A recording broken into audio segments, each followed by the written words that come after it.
바울이 갈라디아 지역에서 복음을 전할 때 엄청난 박해가 있었습니다. 관리들과 유대인들과 이방인들이 바울과 바나바 두 선교사를 죽이려고 달려들었습니다. 실제로 이때 복음을 전하기 위해서 이고니온이라는 도시에서 바울은 박해하는 사람들의 돌에 맞아서 죽은 줄 알고 사람들이 바울을 성 밖으로 던졌습니다. 사도행전 14장 19절에 나옵니다. 바울이 갈라디아 교회 성도들에게 복음을 전하기 위해서 오늘 11절에 수고라는 코피아오라는 단어가 저는 그냥 읽히지가 않습니다. 이 수고했다라는 단어는 그들에게 복음을 전하기 위해서 목숨을 바친 겁니다. 실제로 바울은 돌에 맞아서 갈라디아 지역에서 죽은 줄 알고 사람들이 성 밖으로 던져질 만큼 바울이 이들에게 복음을 전하기 위해서 감당해야 될 수고는 우리의 상상을 초월합니다. 그렇게 갈라디아 교회 성도들을 위하여 생명을 바쳐가면서 복음을 전했습니다. 돌에 맞아서 죽은 줄 알고 성 밖에 던졌는데 주님의 은혜로 다시 깨어났어요. 깨어난 바울이 뭐 했을까요? 다시 이고니온으로 들어가서 교회 성도들을 안심시키고 예수 그리스도를 붙잡는 믿음으로 굳게 서 있으라고 권면한 후에 그 다음 날 더베라는 도시로 가서 복음을 전합니다. 일사각오입니다.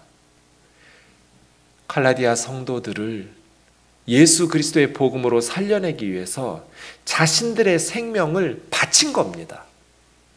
그런데 바울과 바나바가 떠난 이후 거짓 선생들이 갈라디아 교회에 들어와서 가만히 들어왔습니다. 선교사들에게 우리가 가서 당신들이 개척했던 교회 성도들을 말씀으로 양육하겠노라고 이런 보고가 없었습니다.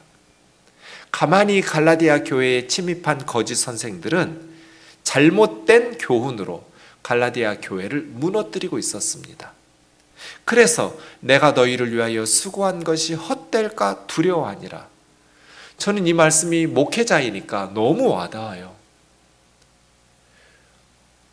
한 목사님이 은퇴한 후에 원로 목사님이 되었고 후임 목사님이 오셨는데 후임 목사님이 바르게 목회를 하지 않았어요. 그래서 이 원로 목사님은 새벽에 눈을 뜨면 사모님에게 냉수 가져오라고 해서 대접으로 냉수를 벌컥벌컥 마시면서 힘들어 하셨다고 해요. 평생을 교회를 위해서 수고했는데 갑자기 후임 목사가 와서 그 교회가 무너지는 모습을 봐야 하는 이 원로 목사의 마음이 어땠을까요? 돌에 맞아서 죽은 줄 알고 성 밖에 던져졌다가 주님의 은혜로 다시 살아나서 교회들을 세웠단 말이에요. 그런데 그 교회가 거짓 선생들에게 미혹을 당해서 성도들이 다 넘어가 버린 거예요. 올바른 신앙에서 이탈하고 이제 교회가 더 이상 바른 복음 위에 서 있지 않는 교회라고 할 수 없는 무너져가는 모습을 볼 때 바울은 두려워하노라. 이 바울의 두려움에 대해서 우리는 이해할 수 있습니다. 갈라디아서 1장 6절과 7절을 보십시오. 그리스도의 은혜로 너희를 부르신 이를 이같이 속히 떠나 다른 복음 따르는 것을 내가 이상하게 여기노라. 다른 복음은 없나니 다만 어떤 사람들이 너희를 교란하여 그리스도의 복음을 변하게 하려 함이라. 바울을 두렵게 만들었던 것은 예수 그리스도의 은혜로 그들을 부르신 하나님을 너무나도 빨리 성도들이 떠나버렸다는 것. 그래서 다른 복음을 따르고 있다는 것이었습니다. 거짓 선생들이 그 성도들을 교란시켜서 참된 그리스도의 복음을 왜곡시키고 있는데도 성도들이 깨닫지 못하고 거짓 선생들에게 미혹을 당해서 빠져버린 거예요. 그래서 바울은 내가 너희를 위해서 수고한 것이 헛될까 두려워한다고 고백하고 있는 것입니다. 갈라디아 교회 성도들은 왜 그렇게 빨리 거짓 선생들에게 미혹을 당했을까요? 두 가지 이유를 우리는 갈라디아서에서 찾아볼 수 있습니다. 첫 번째, 갈라디아서 2장 16절에 보면 두려움입니다. 거짓 선생들은 갈라디아 교회 성도들에게 너희 그런 식으로 신앙생활을 하면 의롭게 될 수 없다. 의롭게 될 수 없다라는 것은 구원을 받을 수 없다. 하나님의 심판을 받는다라는 거짓 메시지를 가르친 겁니다. 갈라디아 교회 성도들은 두려움에 휩싸이게 됩니다. 여러분, 이단들의 특징이 뭡니까? 기존 교회 다니는 성도들에게 당신들이 믿는, 지금까지 믿어왔던 방식으로 신앙생활을 지속하면 구원을 받을 수 없다고 두려움을 심어줍니다. 이단들의 모임에 자기들의 집단으로 오지 않으면, 당신들이 다니고 있는 그 교회에서 계속 신앙생활을 하면 구원을 받을 수 없다라는 두려움을 심어주기 때문에 성도들이 불안해하는 겁니다. 그리고 100년 주기로 시한부 종말론이 번성합니다. 다미선 교회가 한국 사회를 흔들어 놓았던 것처럼 주님의 재림이 임박했다고 이단들은 대부분 시한부 종말론을 통해서 성도들을 두렵게 하고, 그렇게 해서 자기들이 원하는 방식으로 성도들을 미혹합니다. 두려움을 조장합니다. 율법의 행위로 하나님을 기쁘시게 하지 않으면 너희는 의롭게 될 수 없다. 구원받을 수 없다입니다. 두 번째로 4장 17절에 보시면 그 거짓 선생들의 열심에 대해서, 그 거짓 선생들이 열심을 다해서 갈라디아 교회 성도들을 미혹했던 것입니다. 그들이 너희에 대하여 열심을 내는 것은, 열심 자체는 나쁜 게 아니죠. 문제는 거짓 선생들이 갈라디아 교회 성도들을 위해서 열심을 다했는데 그 열심이 좋은 뜻이 아니었다는 겁니다. 거짓 선생들이 너희를 위해서 열심을 낸 것은 좋은 뜻이 아니고 너희를 이간시켜서 너희가 그들에게 대하여 열심을 내게 하려고, 이단에 빠진 많은 성도들에게 거기서 나오라고 말하면 우리 선생님이, 우리 목사님이 얼마나 열심히 기도하는 줄 아느냐고, 당신들하고는 비교할 수도 없을 만큼 하나님의 일을 열심히 하는 분을 모함하지 말라고 말합니다. 왜 갈라디아 교회 성도들이 그렇게 빨리 거짓 선생들에게 미혹을 당했을까? 한편으로는 그들이 두려움이 생겼기 때문이고, 한편으로는 그 거짓 선생들이 자기들에게 열심을 다했기 때문입니다. 문제는 그 열심이 좋은 뜻으로 한 열심이 아니고 거짓 선생들을 위해서 열심을 내게 하는, 자신들을 추종하는 사람들로 만들기 위한 열심이었다라는 것의 문제였습니다. 바울은 자기가 아니더라도 갈라디아 교회 성도들에게 신앙적으로 유익한 좋은 일에 대해서 열심을 내게 한다면 언제든지 좋아했을 겁니다. 감사하고 기뻐했을 겁니다. 그런데 거짓 선생들의 열심은 좋은 일에 대한 열심이 아니었습니다. 사도행전 10장 2절과 3절에 보면 이스라엘 사람들, 유대인에 대해서 사도 바울은 이렇게 증언합니다. 하나님께 대하여 열심이 있다. 이스라엘 사람들이 하나님께 대하여 열심이 있었습니다. 하나님께 열심이 있는데 올바른 지식을 따른 것이 아니라는 데 유대인들의 문제가 있었습니다. 하나님의 의를 모르고 자기 의를 내세우려고 할례를 받았다, 율법을 지켰다, 힘써 하나님의 의이신 예수 그리스도의 복음에 복종하지 않는다는 것. 그래서 중요한 것은 열심이 아닙니다. 오해하지 마십시오. 신앙생활은 열심을 내야 합니다. 차든지 뜨겁든지 하라고 주님은 말씀하셨습니다. 미지근한 신앙은 온전한 신앙이 아닙니다. 열심, 우리의 신앙생활에 매우 중요한 요소입니다. 그런데 그 열심이 좋은 뜻으로 하는 열심이며 좋은 일에 대한 올바른 지식을 따른 열심이냐 하는 것을 점검해 보셔야 됩니다. 갈라디아 교회에 왔던 거짓 선생들은 열심을 다했지만 좋은 뜻으로 열심을 내지 않았다라는 것입니다. 그래서 성도들을 자기를 추종하는 자들로 만들었습니다. 그러면 올바른 열심, 올바른 선교와 목회는 무엇일까요? 19절과 20절에 나옵니다. 나의 자녀들아, 너희 속에 그리스도의 형상이 이루기까지 다시 너희를 위하여 해산하는 수고를 하노니. 거짓 선생들은 자기의 추종자를 만듭니다.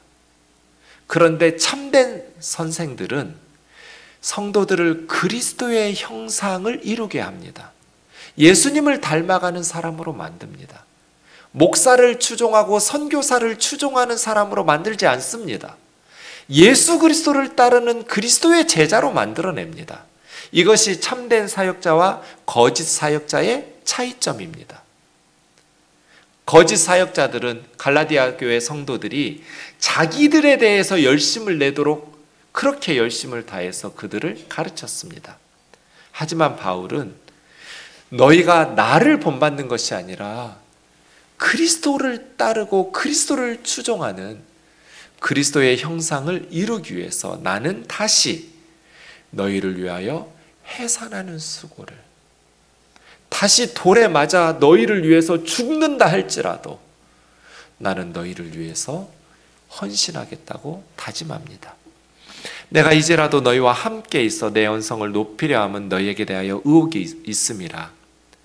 번역이 조금 문제가 있습니다. 뭐뭐 하고 싶다라는 동사가 두 가지를 걸어놓고 있습니다. 바울은 지금 뭔가를 원하고 있습니다. 두 가지를 원하고 있어요. 20절에서. 첫 번째는 너희와 함께 있고 싶다. 이게 첫 번째 원하는 거예요. 나는 지금 너희와 함께 있고 싶어. 그리고 또 하나 원하는 것은 내 언성을 높이고 싶어. 이렇게 번역했는데 직역하자면 내 목소리를 변경시키고 싶어. 높인다는 단어는 없습니다. 지금까지의 목소리가 바울은 언성을 높였습니다. 매우 단호하게. 아무리 사랑하고 자기의 자녀들이라고 부르는 그러한 성도들이지만 그들이 잘못된 신앙의 길을 걷고 있을 때 바울은 단호했습니다. 성도들에게 원수가 되고 미움을 받을지언정 잘못된 신앙생활을 하고 있는 사랑하는 성도들에 대해서 바울은 타협이 없었습니다. 단호했지요. 하지만 이 시점에서 바울은 목소리를 바꾸고 싶다. 그래서 세번역에서 번역한 것처럼 이제라도 내가 여러분을 만나 어조를 부드럽게 바꾸어 말할 수 있으면 좋겠습니다. 이런 의미일 겁니다. 나는 너희와 함께 있고 싶다고. 그리고 내 목소리를 바꾸고 싶은데 부드럽게 말하고 싶다고 이야기하는 것이죠. 이것이 사도의 진면목이며 위대함입니다. 성도들이 어떠하든지 눈 하나 깜짝하는 대범함이 위대한 것이 아니라 그 성도들이 신앙이 무너질까 봐 두려워하고 어쩔 줄 몰라 하면서 염려하는 모습. 이것이 진정한 위대함 아닐까요? 나의 자녀들아, 너희 속에 그리스도의 형상이 이루기까지 다시 너희를 위하여 해산하는 수고를 하겠노라고 바울은 다짐합니다. 갈라디아 교회의 문제가 무엇이었는지 오늘 본문을 통해서 정리해 보겠습니다.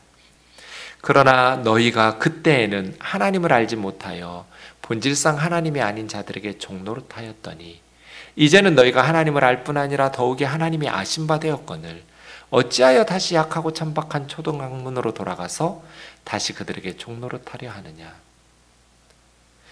예수 그리스도를 알기 전 갈라디아 사람들은 본래부터 하나님이 아닌 사람들이 만들어낸 신들에게 종노릇하고 있었습니다. 하나님도 아닌 존재하지도 않는 거짓 우상들에게 종노릇하면서 살았지요. 왜요? 하나님을 몰랐으니까요. 예수님을 믿기 전 그때입니다.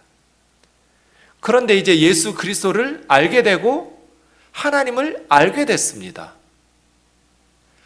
하나님도 알게 되었고 하나님께서도 그 성도들을 아신 바 되었는데 다시 연약하고 천박한 율법이라는 초등학문으로 돌아가서 종노릇하려고 하는 것입니다.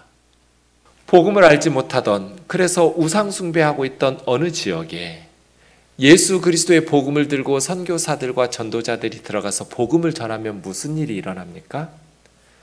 비신성화가 일어납니다. 그동안 그 지역에서 신성시 되고 있던 어떤 사람이나 물건, 나무나 돌이나 해, 달, 별들이나 신성시 되고 있던 모든 것들에게서 그것들이 더 이상 신적인 권위를 유지하지 못하도록 복음이 전파되면 비신성화가 이루어집니다. 그 사람은 옆에 있는 사람하고 똑같은 사람이라고.